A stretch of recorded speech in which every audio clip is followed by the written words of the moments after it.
All right, I think we're We're live. live. Hello, everyone. If you can see us, I'm going to go ahead and make sure that everything is where it's supposed to be and that we're actually live in the proper spaces. I hope everybody's had a good week thus far. Uh, okay, I got yeah, the no, it's notification that we're live. It looks like we're doing good. we are on Facebook. I'm just gonna check YouTube real All quick. right. Um, Okay, awesome. Well, hello, everyone. I hope you guys are all doing well. As usual, my name is Matthew Sparks. This is my friend and coworker Daniel Pilorge. We are private instructors here at the Freedom Model for Addictions. Um, the first and third week of every month, we get together and answer questions from the community. Unfortunately, I wasn't able to be here for the last one. I had a sort of medical emergency. You may notice normally I'm dressed in like a button down. I'm wearing a tank top today, so I look kind of like a homeless person, and that's because I can't dress myself entirely. My shoulder dislocated and is fractured, so I can't put clothes on entirely. So I apologize for my appearance. But I'm excited to be back, and I'm glad to be here and get back to talking about this kind of stuff. So, Daniel, if you're ready, I'll be happy to launch into this. I'm totally ready. All right. So, first question we got is from Trisha. It's I understand that the feeling I get from alcohol is just a slowing of my physical body and brain, but I still think I like the feeling and the interpretation I give it in my mind. My interpretation is that I feel relaxed with it. I am more comfortable having had it in my body than having not had it. Do I just need to abstain for a little while to stop this interpretation? The longest I've gone without alcohol is 7 days. Daniel? Yeah. So yeah, like we talked a little bit about this before.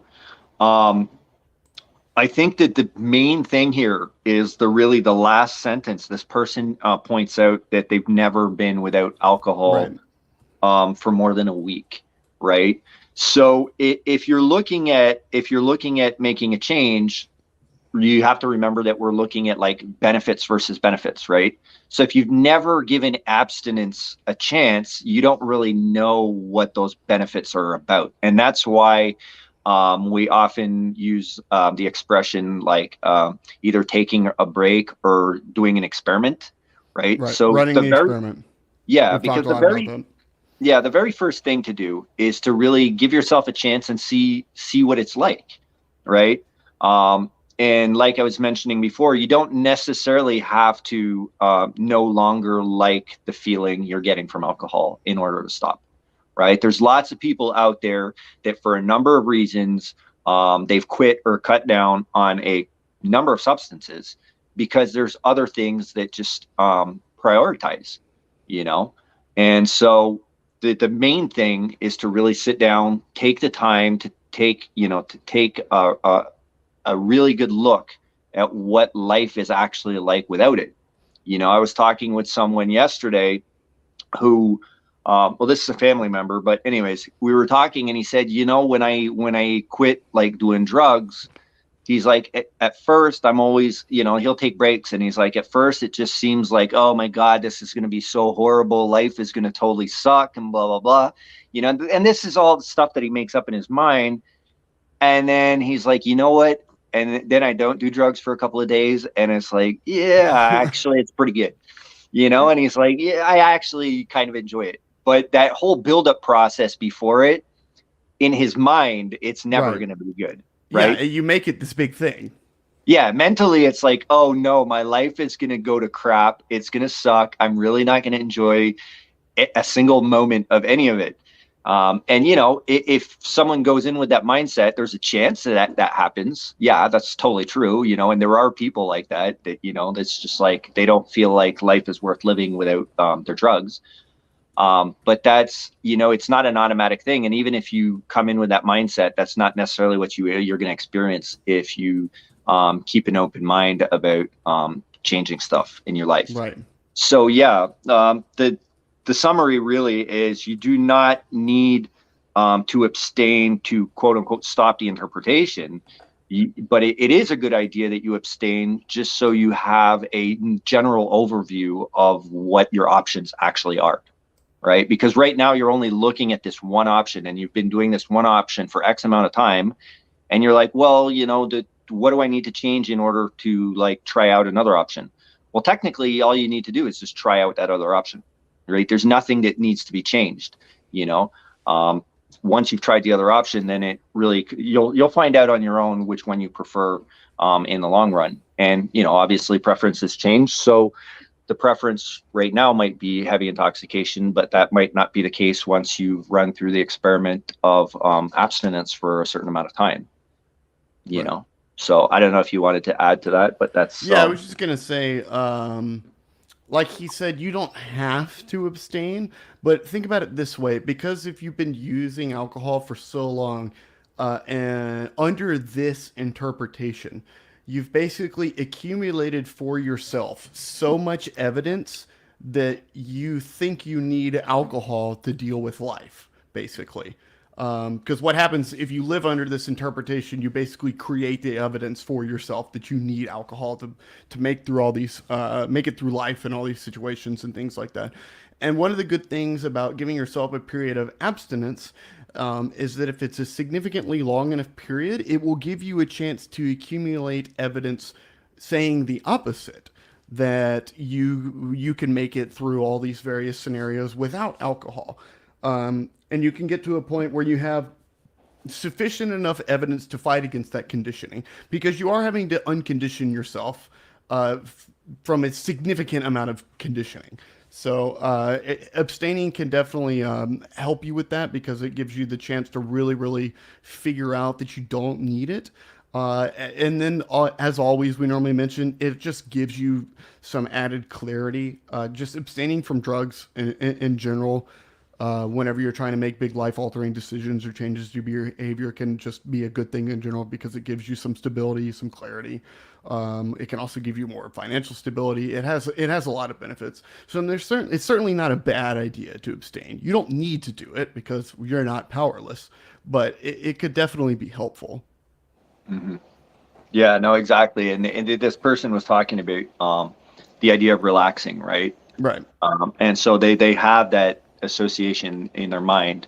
And of course, like we suggest, going through the program without getting loaded all the time is probably a good bet, simply Right. because it's going to be a lot harder to digest the material if you're stoned all the time or drunk or Right. whatever, right? So yeah, it's exactly that. Give yourself that time, and once you've given yourself that time, that's when you can start sorting through the mythology, and you'll most likely find out that a lot of it is simply not true. Right. But you don't have to sort through the mythology in order to run an experiment, right? That's kind of like putting the cart before the horses, Right. or the horse before the cart, whatever that expression is. In French, you say la charrue devant les bœufs. Yeah, the cart in front of Cart before the the horse. yeah. So, take the time, take to run the experiment. And as you run the experiment, that's really when you can start looking at all these different things and see, well, are my interpretations actually real? Which ones are, which ones are not? And like I mentioned, you don't have to change your preference for alcohol in order to stop using it. No, you can still enjoy it. Yeah. You just Oh, need to recognize what it's doing and what it's not doing.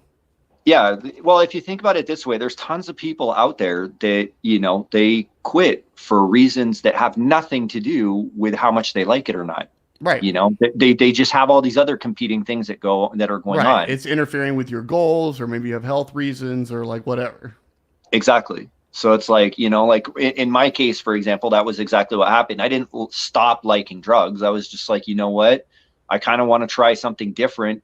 And drugs are like, they're taking up too much space. I'm not going Right. to be able to do something different if they're in the picture. So I kind of shoved that away and tried something else.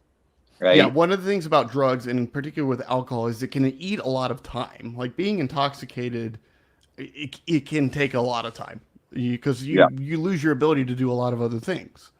So exactly. you'll find yourself, if you abstain, you possibly with a lot of extra time, which you can use to accumulate evidence that you don't need it to be not bored, you don't need it to be calm, you don't need it to be happy, etc. hmm Yeah. So Yeah, I guess we can move on. Okay, cool. Hopefully this person has got the answer to their question. And Right. yeah, let's All just right. jump on. Next question. I just don't understand why my brain internalized 12-step messages so effectively. I've been out of 12-step for longer than I was in it. I've had longer streaks away from my habit since quitting 12-step, but the twisted logic and misinformation of 12-step is still deeply rooted in my brain. It makes it much harder to see my thoughts clearly and therefore harder to effectively stay away from the habit I want to break. Frustrating.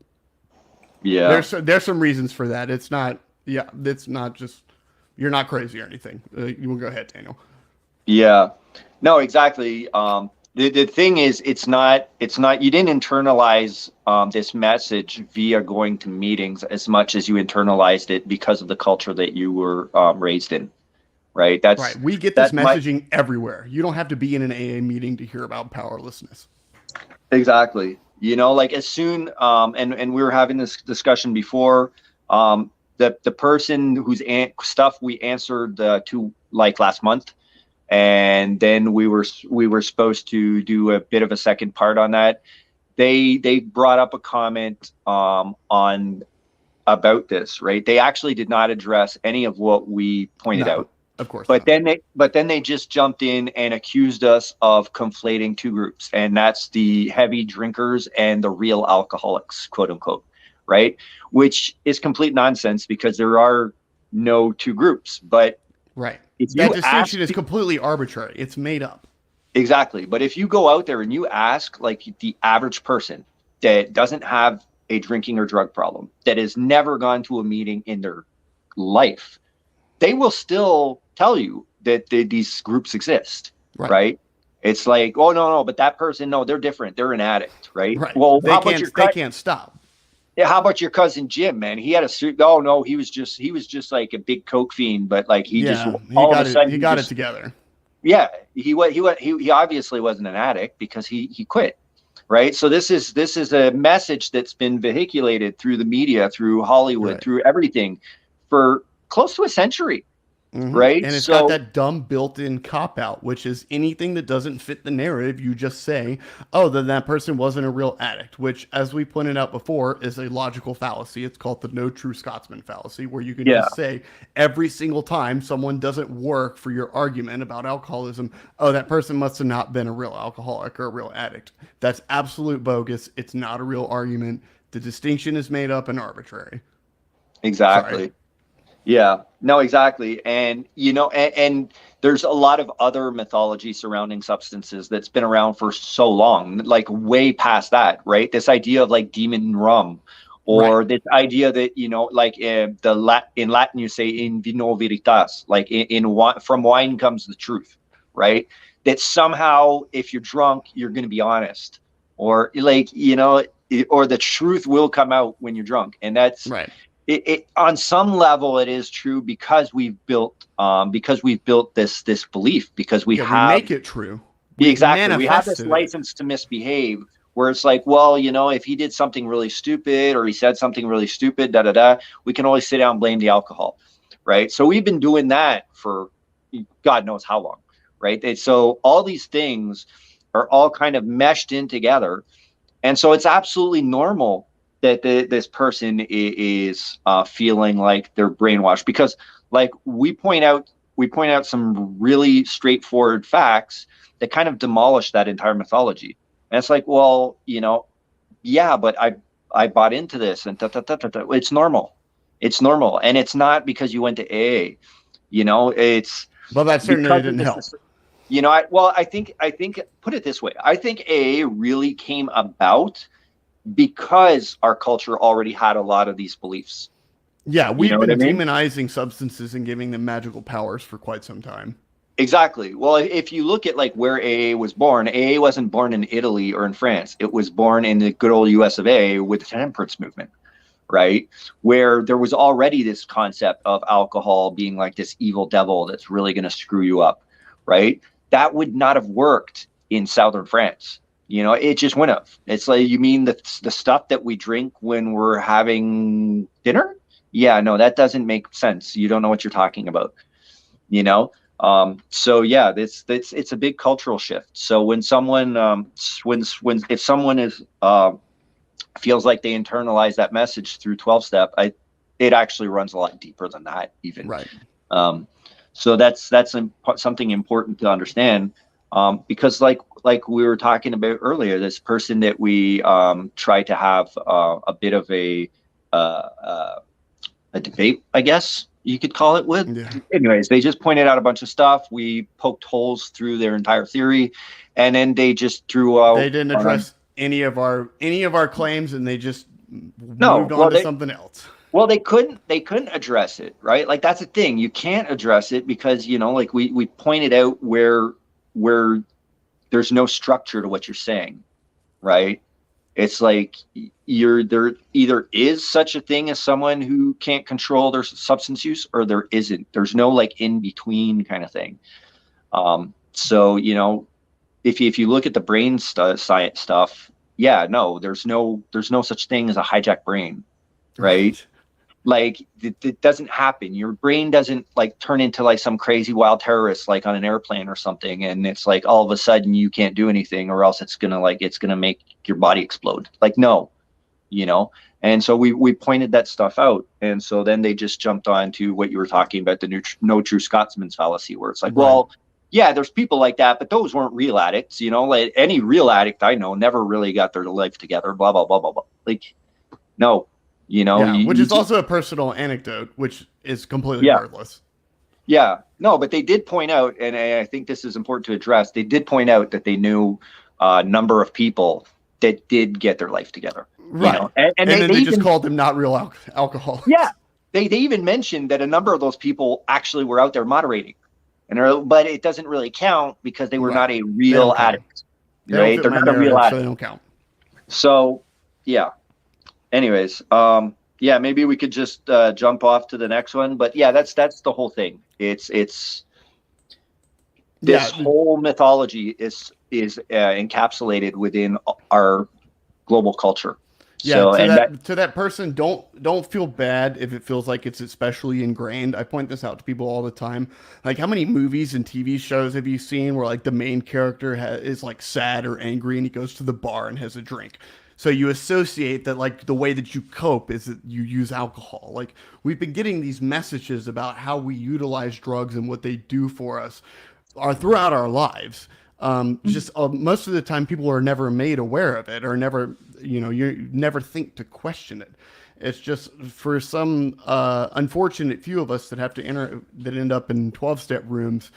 You get that messaging, but it's cranked up to like 11, and you have people shouting powerlessness in your face. And like, if you ever go to treatment or whatever, like there's enormous consequences for not basically being bullied into regurgitating this stuff and believing in it, etc. So I think it's normal to feel like it's kind of like stuck in there a little bit. Like, I heard the 12-step stuff in the sayings in my head for like probably a year or so after I knew that it was all bogus, because I'd just been around it so much. Like, I knew that I wasn't powerless or anything like that, but like it had consumed so much time and so many years of my life at that point that it took time for it to go away. And that's totally fine and normal. You just know that you're not abnormal in experiencing this.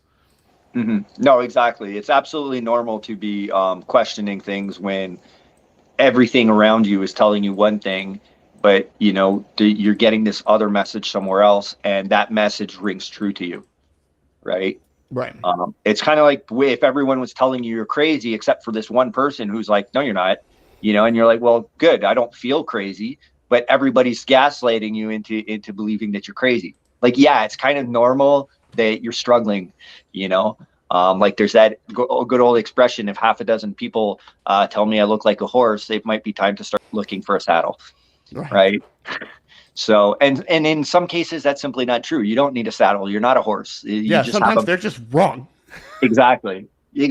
And there's a book that starts off with that. There's a book about AA that I really like that starts off with that, where he basically says, don't worry, it's not you, it's them. Right. And I had to figure that out too. It was hard, and it makes you feel like you're crazy, right? Whenever you realize that it's like, oh, everyone surrounding you, including the professionals, they're all wrong and crazy. What they're saying Yeah. is absolute insanity, but they've all been taught that it was normal, and they're basically just like convincing you that you're insane. But no, don't worry. We're not the crazy ones. They are. I Yeah. assure you. No, you're talking about professionals and stuff, and that's something that was very hard for me to, I feel, to accept, was this idea that I pretty much, like, I jumped into this entire field, hoping to make like a real change, hoping to make a real difference, Right, as did I. and then I quickly realized it was a total clown show. You know what I mean? And most of what the ideas that were vehiculated out there were straight up nonsense and were actually harmful to people. Yeah, we're You harming know? people. So it's absolutely normal. Like, even as an individual that's just thinking about this on their own personal basis, that it's hard. You know, for a while, I wanted to like just quit and move on to a completely different career. I'm like, man, what the hell am I doing? Like, you know? Yeah, man, I had to take a break from it. It was exhausting. It dragged me down so Yeah. much. Yeah. But, you know, like, I just, in my case, it just made sense to continue in this direction now that I've actually found some answers, Right. because, you know, some people are out there looking for the answers. Right. You I know, always so thought that if I could find one person and prevent them from having to spend all of the years searching that I had to spend, that would be absolutely worth it. Because it took me yeah, so long to figure out what was true. And if I could expedite that process for anyone, then it would be absolutely worth it. And that's what the Freedom Model does, thankfully, which is why I was so, so grateful to have found it.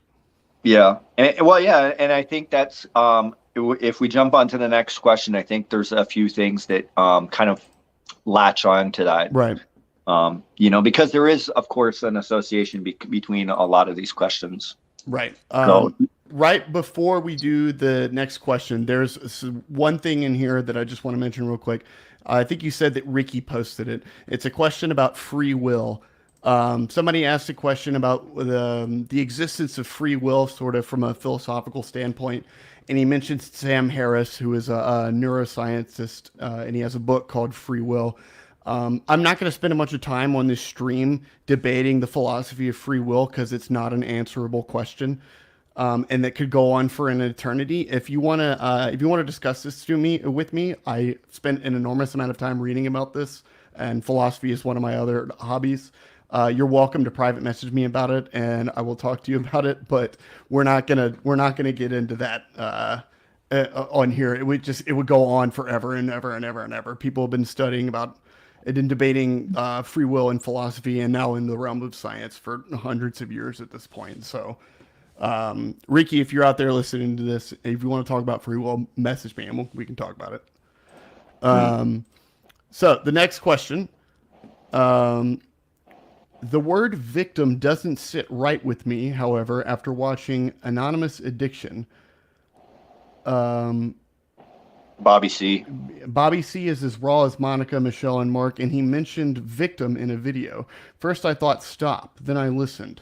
Although I do not see myself as a victim, I do see how I was a victim for almost 5 years. I was a victim of treatment and AA. It's hard to say, but I listened to the whole podcast of last week's episode, and I was the victim of a cult. The reason why I felt like I was in one, although I wasn't in AA the whole time, is because TC is a branch of the cult. I've been away from the Recovery Society for maybe 3 weeks, and wow, my intuition was right, and me not doing it the AA way is my saving grace. Go ahead, Daniel. Yeah. No, it's exactly that. You know, I think a lot of people can really enjoy a number of things about cults. And so when you leave those cults, you can feel like you're missing out on stuff. And it can be hard to, you know, turn around and point out certain things, right?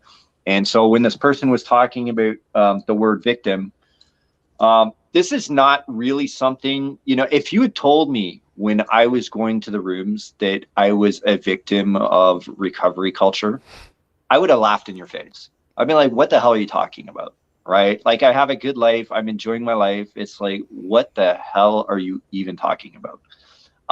But then if you sit down and you do basic arithmetic for the amount of time I spent in there, the amount of energy I spent in there, the amount of money I spent in there, and you look at the opportunity cost of that, well, yeah, I got royally scammed, like royally.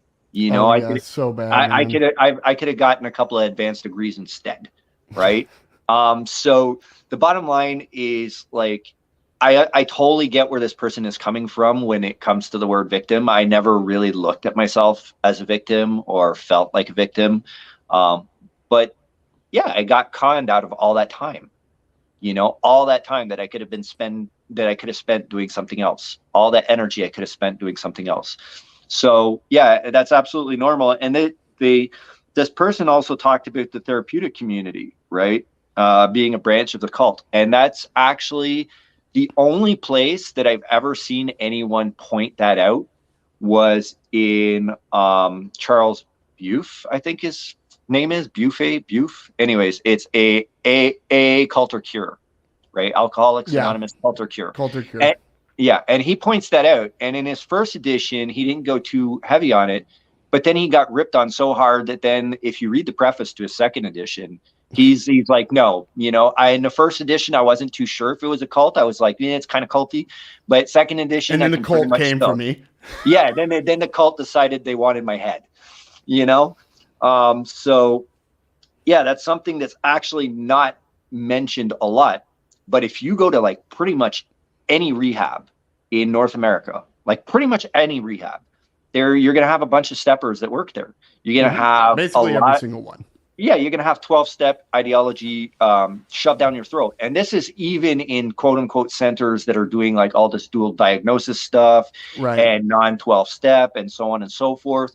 Like, listen, I can't discuss much about what I did before as a counselor, but I can tell you that there's a number of places that are out there that they're saying that they're doing one thing, but that's not at all what they're about. Like at all. I can confirm the same thing in the States. You know, and no, it's just crazy. And if you speak out against any of it, that's the axe, right? Like, yeah. You would end up homeless. Like if you were in treatment here, like if you spoke out, they would kick you out, and then you were just on the streets. Oh yeah. As a resident, it's just as bad, if not worse, right? Like I've seen people like where it's like, you know, oh, you don't want to go to the meeting? Well, no, you have to go, dude. If I wanted to go to meetings, I wouldn't come to rehab. You know, like right. I would have just gone. I could go to meetings for free. Exactly. Home. I wouldn't have done this. Oh, but and of course the number one excuse that I was given time and time again was we have to show people all the options, right? And then that's usually, you know, if I feel like I can ask that question without getting ripped on too hard, because I usually get, you know, the few times that I did pull that question, people kind of looked at me funny, but I'm like, well, do we invite the Scientology stuff too?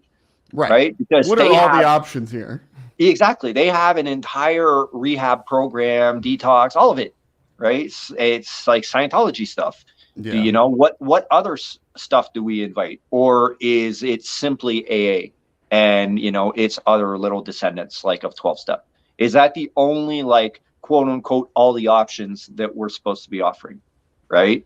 It's crazy, but that's the way it is. And of course, you know, like I said, I've mentioned that to a few people, and I've pretty much always gotten these weird looks. I even had someone who's like, well, don't be ridiculous. I'm like, well, you do realize that you talking about how we have to give people all the options is just as ridiculous. Right. Like it's funny because all the options always seem to center still around brain disease and powerlessness.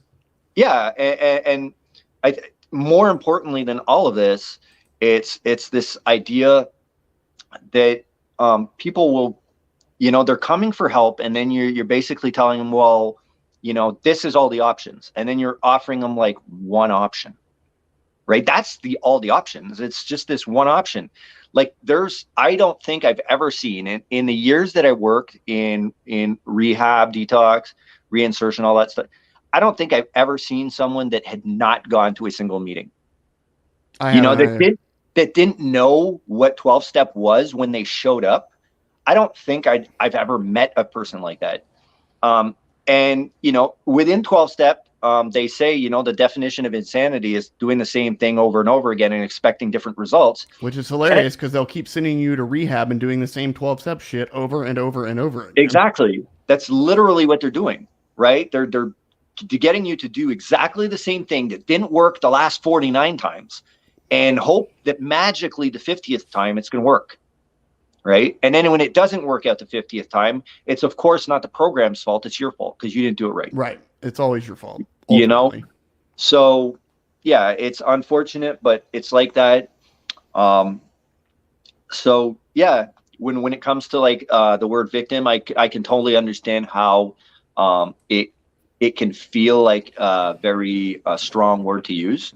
But if you sit down and really analyze it, that's literally what it is. Like if someone stole 20 years from your life, are you a victim? Or it's just, well, yeah, in a sense you are. They stole 20 years from your life. You know what I mean? It doesn't matter if you don't like feel like you got totally robbed. You still got robbed, Right. So my issue, I absolutely understand where this person is coming from because I've had issues like accepting the word victim or considering myself one. And here's sort of my stance on it. I think it's important to acknowledge whenever bad shit happens to you that isn't your fault and it takes away from your life, or people send you the wrong direction, or you get conned, or people steal years of your life. Like, it's important to acknowledge that, like, that's not your fault. It's not your fault that all the rehabs are 12-step. It's not your fault that you were forced into meetings for years. Like, because I was always someone that took like an extreme degree of responsibility for everything, even stuff that was outside of my control completely. And 12-step is really bad about even making that even worse, where they make stuff, basically everything your fault at all times with like the inventory and stuff like that.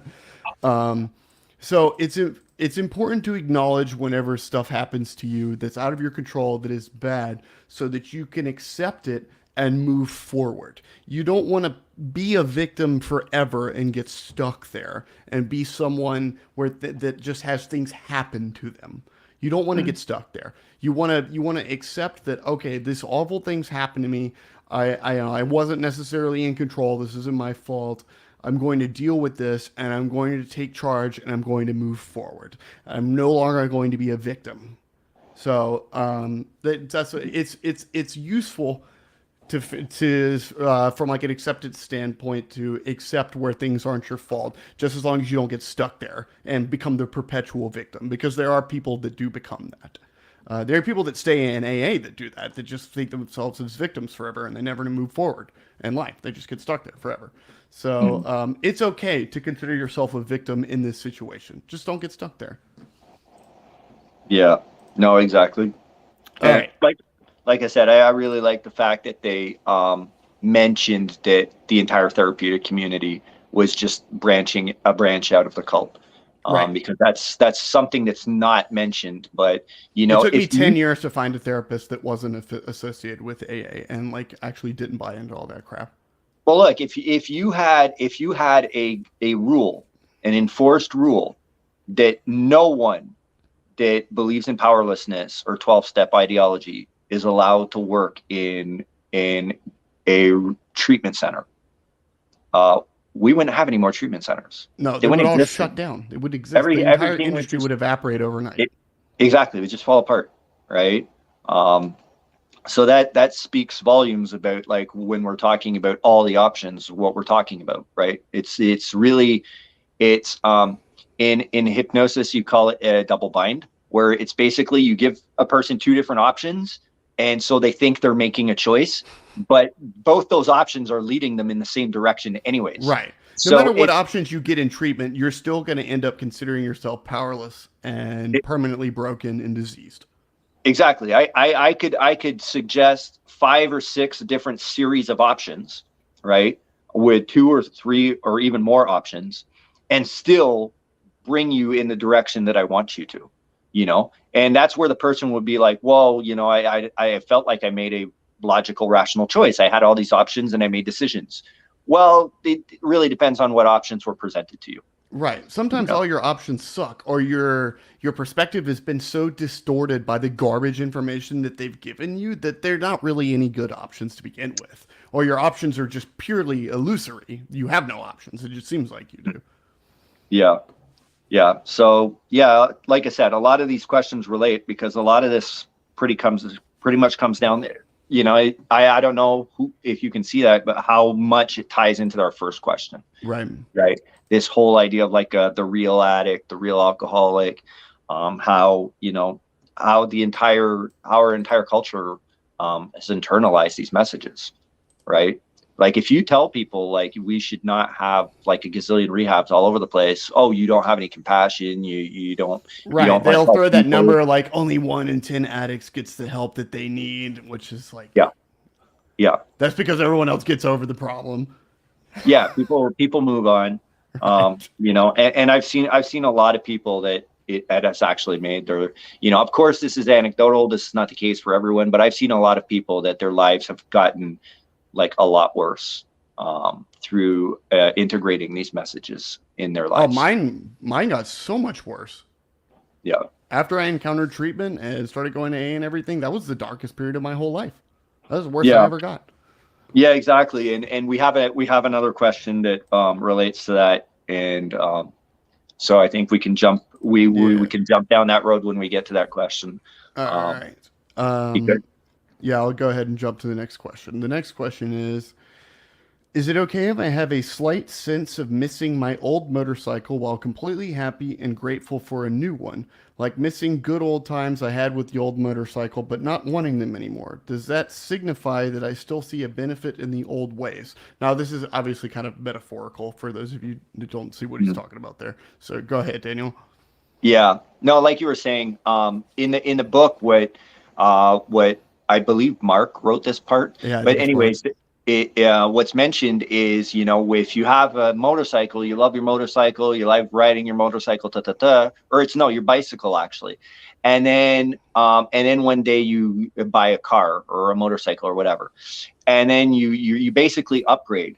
You don't sit down riding around on your motorcycle thinking, man, I kind of like wish like I was back on my old motorcycle and so on and so forth. um so basically what this person is asking is it okay if I have a slight sense of missing parts of my old life even though I'm really happy with my new one? And the answer is yes. Yeah, Like absolutely. having a certain level of nostalgia for stuff is absolutely normal. And you don't have to like reinterpret all of this. You know what I mean? Like if you're happier without it than with it, that's what's up now. That doesn't Yeah, mean that that's that the was the bottom case. line. Yeah, that wasn't necessarily the case 5 years ago. And you don't have to sit down and reanalyze how you were thinking and feeling 5 years ago. Um, does that signify that I still see a benefit in the old ways?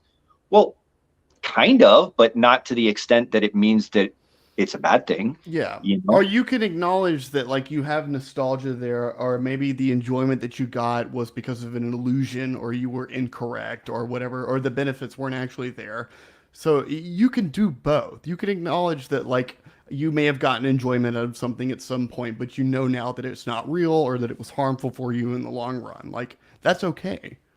Yeah. Well, like, when sometimes I'll talk about the Santa Claus analogy, right?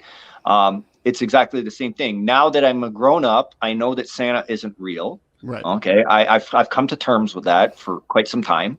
Okay. Does that mean that I have to try to somehow delete all my memories about Santa and Christmas from when I was a kid? Like, no. It was just a magical time, and I've been Santa a couple of times over the years because I Right. think that it's an important aspect of our culture.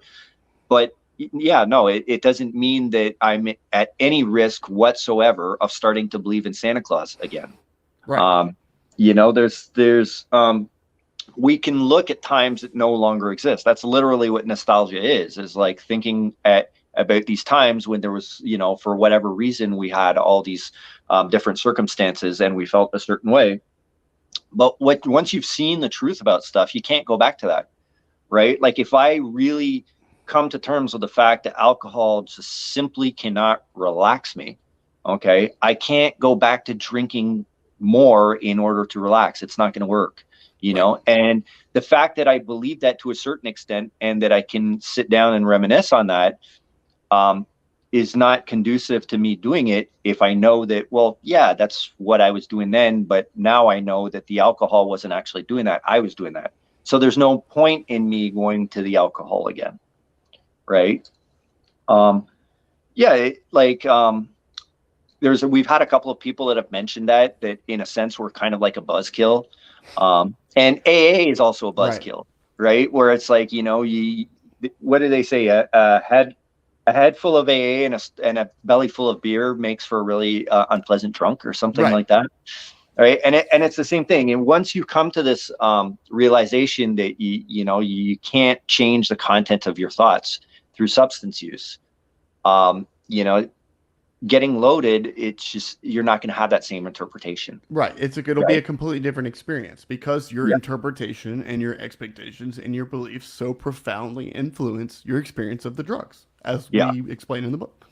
Exactly. And you can wish to come back, but if you did test that, you can't unlook behind the curtain. Yeah, it's again like the Santa Claus thing, right? I can wish to be back in that time in my life where I believed in Santa, right? Where it was like, oh, the gifts just magically appeared under the tree. But like, if I set up an entire framework in order for me to somehow have gifts show up under the tree, that would not make me come back to believing in the Santa, right? I know that I've passed that at that point. But like I said, it's fine to have memories that are okay. And when I was in the rooms, that's the one thing that I always thought was funny was, I had tons and tons of really cool memories and stories about all these various things that had happened when I got loaded with people and we were just doing all this wild stuff. And, so then I'd hear people be like, oh, my worst day sober is better than my best day drunk or God. I was like, man, your life must have sucked so badly.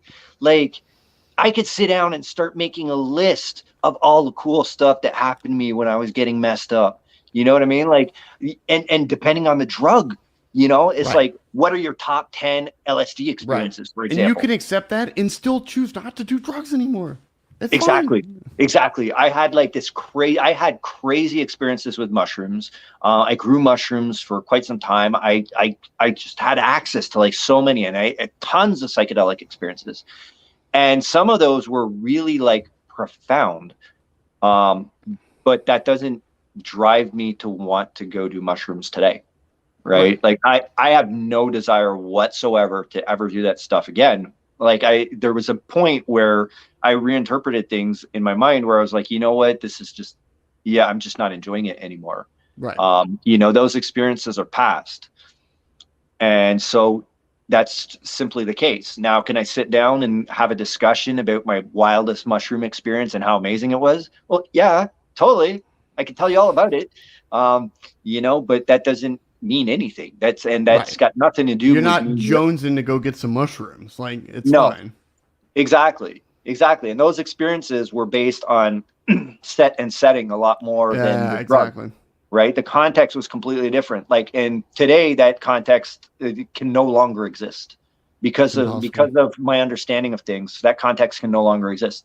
So I cannot have that those good times that I had with the mushrooms anymore, even if I wanted to. Like, even if I really wanted to, it's just not going to happen for me anymore.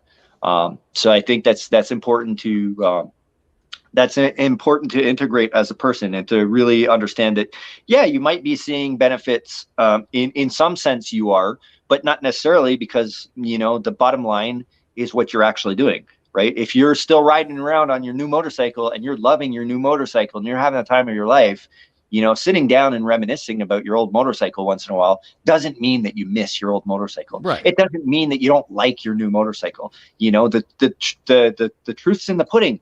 You're going out there driving your new motorcycle. Right. It's that simple. Right. So yeah, hopefully that cleared that up for this person. But yeah, it's okay. And I can tell you, even though it's been quite some time, I still have some very, very fond memories about substance use at a number of different age periods in my life. And I'm not in a race to go relive any of them. I'm exactly okay with them being fun memories. Exactly. We can have some wild memories in life, and it's like, you know what? I would never do that again. I'm happy it happened, but I would never do that again. And yeah, so yeah, let's jump on to the All next right. one. So the next one isn't really a question, but I always love reading these. The most depressed I've ever been in my entire life was whenever I bought into powerlessness. Me too, my friend. The happiest times were when I took back my control. Also, me too. The latest podcast speaks to the bullshit on powerlessness. The cult of AA damages and actually kills people. I know this. I've felt it and I've seen it. Thank you, TFM. Thank you for your comment. You're absolutely correct, and we could say a lot of things about this, but I absolutely agree with you, and I feel the same way. Um, Daniel, if you want to go ahead and comment on that, you're welcome to. Yeah, no, this really reminded me of a very good friend of mine who took his 1 year cake, and then after his 1 year cake, he went on this crazy bender. I was off in Asia back then, but he just went on this crazy bender, and he really came close to screwing up his life in an irreversible way, like really close. And then he pretty much like got everything back on track. And I'm talking like 10, 15 years ago. It's been a while, Right. and um, but we talked about this for a number of times over the years. And I remember the one time he told me, he said, "You know what, Dan?" He said, like, that was the very worst time in my life, because he started coming to the rooms. He was dating a girl who liked to do lots of coke. And so she dragged him off to the rooms because she was like, "Oh, you smoke too much weed and you snort too much coke." And he's Right. like, I don't even like coke that much. It's like, I like to like go on like have crazy sex binges with you. So, and you love cocaine. So we mix it in. But he kind of like came in like that. And then he actually used it. I think I told you guys this story before. He used at a Metallica concert, I think it was, and then he didn't mention it. And then he took his 1 year cake. So it was like not a real 1 year cake, which is irrelevant, but I always think it's kind of funny to mention. And then, of course, then that's when he went on this crazy bender. And he told me, he said, "Dude, like that's the worst I ever felt." And that's literally what he said. It's because he fell into the powerlessness trap, right? Okay. He just felt like, "Oh, I'm an addict, therefore I can't help myself. Therefore, it's just going to get worse and worse and worse." And he just kind of like fell down that well.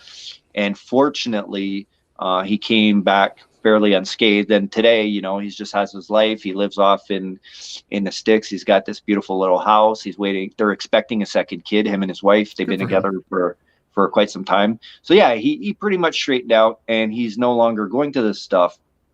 But that was really like the worst part. And I noticed that over and over through other people as well. Like Right. I always struggled with that idea of powerlessness, right? I was like, that doesn't really make much sense because I'm Right. the So how one did I ever stop? is like, well, how am I making decisions in my life despite myself? Like, there's no two me's, right? There's no like Dan and then like evil monster addict Dan that's running around in my head That's somewhere. in the parking lot doing push-ups. Yeah, like it just didn't make sense. So, I don't know. I kind of brushed it to the side for quite some time because it didn't make much sense. But I noticed over the decades that the people that fare the worst are the ones that believe in this stuff the most. There's like that. There's a direct correlation between the two. That if you think that you're powerless, well, guess what? Your life probably Yeah, it sucks. starts to feel and look real powerless. Yeah, exactly. Which is really horrible. So that's my really like my experience around that. I personally, like I said, I never really bought into that stuff too much. This idea that you can't help yourself. Like I was like, well, of course you can help yourself. You just don't fucking do it. Like I can understand you wanting to do it and you keep on wanting to do it. And then this idea that like that you just feel powerless. I get that. I totally understand that. And I think that was part of how I kind of rationalized things is feeling powerless is true. It's real, but being physically powerless, that you simply cannot help yourself. Kind of like you're having a quote unquote knee jerk reaction. Like No, no. That's just simply not the way things work. So yeah, I think this person really points out something important. I don't know if you wanted to comment on that. Yeah, I just absolutely agree. The worst I got, like I said, was after AA and everything was introduced to me whenever I bought into the powerlessness, but I wasn't totally into AA, so I basically lived in this horrible limbo state for several years, and my life was just absolutely horrible.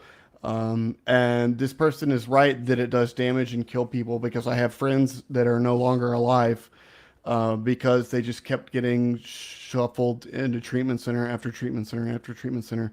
And you can see it in people's faces when they get to the point where they're just like broken and they've completely given up hope because they truly believe that they're powerless and they think that they're going to want to use drugs forever. And the drugs are the only thing that's ever going to make them feel happy. And now everyone on the planet is telling them that they can't have these drugs.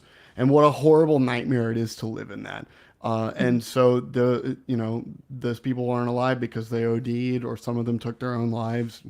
And that's because of what AA did to them. It brought them into this horrible point of total despair and helplessness. So I know we like to joke around and have a great time, and the freedom model brings so much happiness and joy, but like it gets dark whenever you really dig into what AA does to people. Like it's absolutely horrible because it steals from people the very thing that they need to be okay and to get better, which is the belief in their own agency and free will and their ability to make choices. It's just it's so awful. It's so awful. So Yeah. I'm glad this person is doing better. Anytime I see a single person that's using the freedom model to improve and they're moving on beyond this stuff, it just makes me so happy to see people climbing out of that to avoid that whole thing because just like I said, it's so horrible and I hate seeing people that get stuck there. I have friends that are still in AA and their lives have like completely plateaued. They've like hit a wall because they think of themselves as powerless in so many areas of their lives and their main identity is I'm the alcoholic. It's not that I have a career or that I have a family or these are my passions and interests or whatever. It's like you're always an alcoholic first. You always got to go to meetings. You always got to call your sponsor, and that always takes precedent. And that just like it destroys so much of your life and it steals so much time from you. And these people get stuck there. It's like I said earlier about being the victim and getting stuck there permanently. It's kind of similar to that. So yeah, man, Yeah. it steals so much from people and does horrible things to people. You're absolutely right. Yeah. But yeah, moving on from that, we got one more question, which is you say that as long as you have consciousness, you have control. But what about when you black out? I have had hours where I don't remember a thing. I have done and said things in those moments that I would never do sober. How does control factor in when blacked out? I have a scientific explanation for this, but I'm curious to see what you want to say about this. Well, the bottom line is when you black out, you're not losing consciousness. Like I think Yeah, that's so it's interfering with your ability to store memory. You're still acting exactly, as yourself and you're still out there in the world doing things, which means you're still operating under the paradigm of the license to misbehave. You just don't exactly, remember it. You're not storing that exactly. information in those memories. Exactly. The dash cam still works fine. It's just you press the Right. power up. The power's off.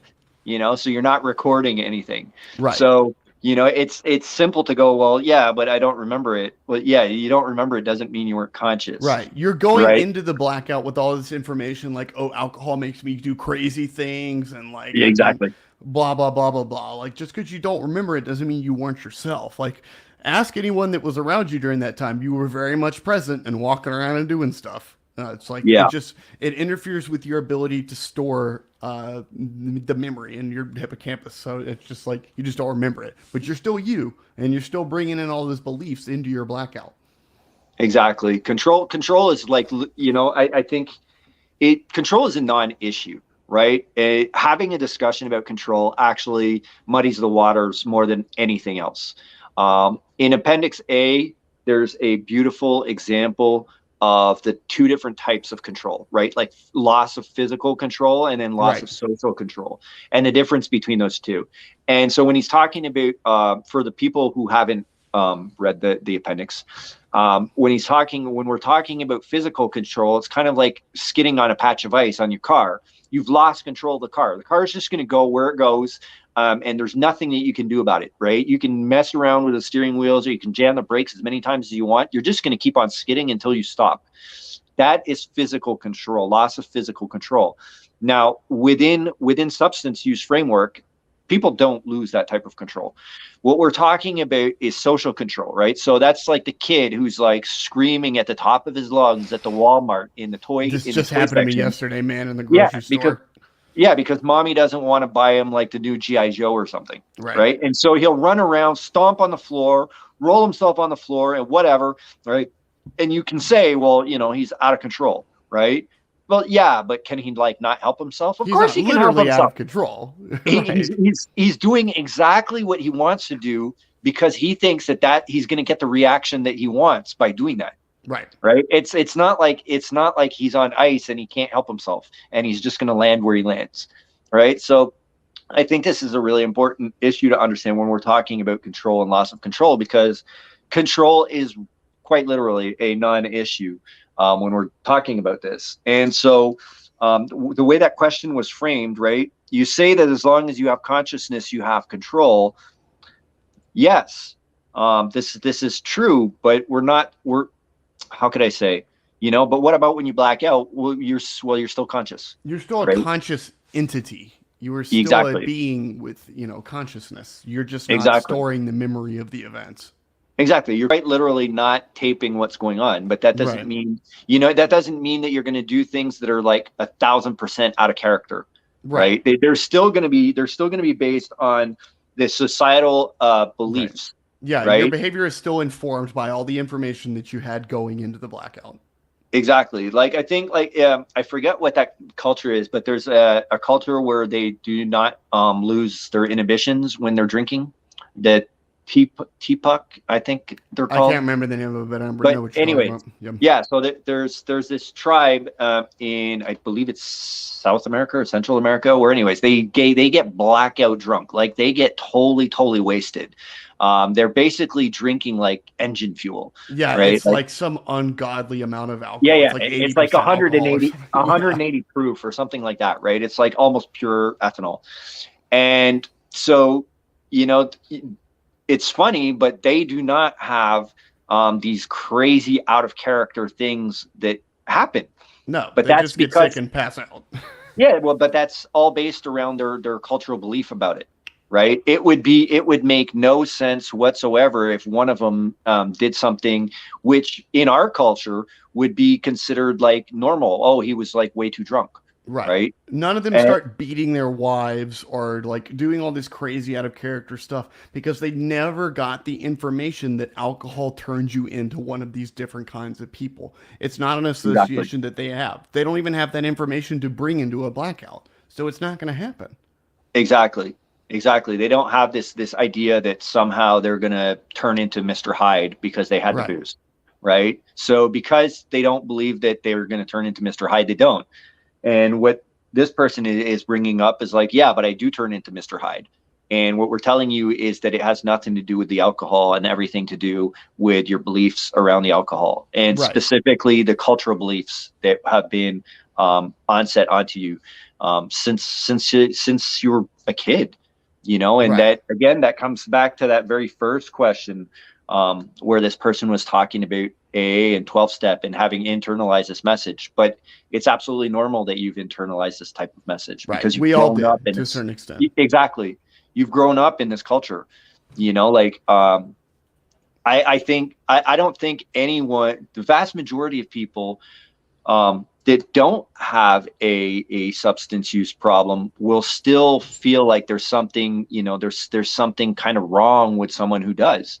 And that's because of all these cultural beliefs surrounding substances. Right. So, yeah. So I think we pretty much. I'm glad. Funny, we were on the same page for that one. I was interested to see what you were going to say about it. Yeah, it's an interesting question. Yeah, exactly. But like I said, I think it really messes things up when we start talking about control. Right? Because it's like, oh, well, like you either have control or you don't. And what are we talking about? the most important thing is, what are we actually talking about, right? Kind of like exactly when we talk about addiction, right? If I'm talking to like one person about addiction and then I'm talking to another person about addiction, we're not necessarily talking about the same Right. It subject. can mean completely different things, or the Exactly. implications can be completely different.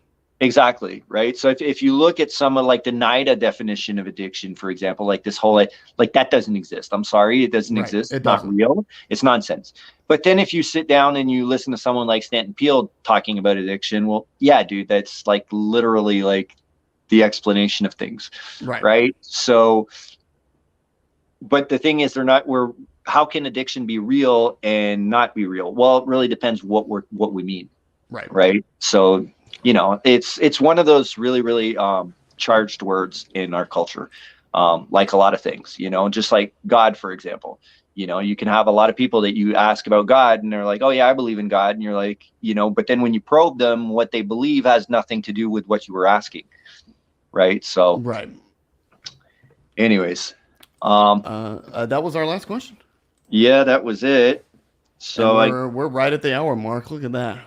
yeah, perfect timing. And we got that sixth one in too.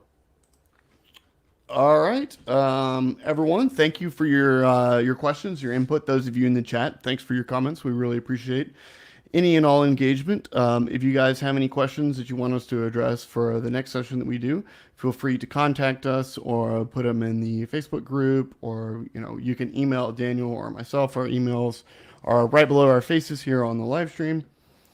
But other than that, I hope everybody has a wonderful rest of your week.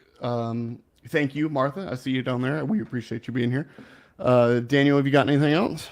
No, I'm looking at the calendar and I'm just thinking, our next one is actually in 3 weeks, because we're like the first and third, Yeah, right? the Of the first month? and third weeks Yeah, of the month. So that would be, the 7th. yeah, the 7th. So it'll be September 7th will be the next time we do this. But we're hanging out on Facebook and in other places. So if you have questions or you're wondering things, you can contact us or ask Mark or Michelle or anyone else affiliated, and we'll be happy to help you to the best of our ability. Yeah, exactly. Our email, hold on. Email's It's down yeah, there. right there. So you're welcome to email us or come to the group, ask a bunch of questions. Um, And for people who are FMI members, for the lucky FMI members, in 2 weeks, it's going to be Mark and Michelle's Q&A, Yeah. the 2-hour live. So that should be really interesting as well. I actually get stuff out of there, which is, lots of fun. As an instructor, I still come in and sit Yeah, down since and I'll like be at go home play. since my medical disaster, I'll get to pop in and hang out and one. I'm excited. Yeah. Yeah, no, so I guess that's it for today. And All of right. course, of course, if you guys have specific stuff that you want us to discuss, either email it to us or bring it to the group. But I think it's probably a bit safer if you just email it to us directly. That's a surefire way to make sure we address it, because if you specifically ask us about the Q&A and send us a question, we're definitely going to address it. Yeah, exactly. Well, that's what we did today, right? Right. Someone sent a question privately, and so that was the very first one that we addressed. Right, because we normally have, like more than five. We address five, but we normally have like 8, 10 plus in the document we could go over, but it would be a 2 or 3 hour Yeah. show. So anything you really want addressed, if you really, really want to know something, send it to us directly, and we'll definitely get to it. Yeah. All right. Well, I hope everybody has a great rest of your week, and we'll see you next time. Yep.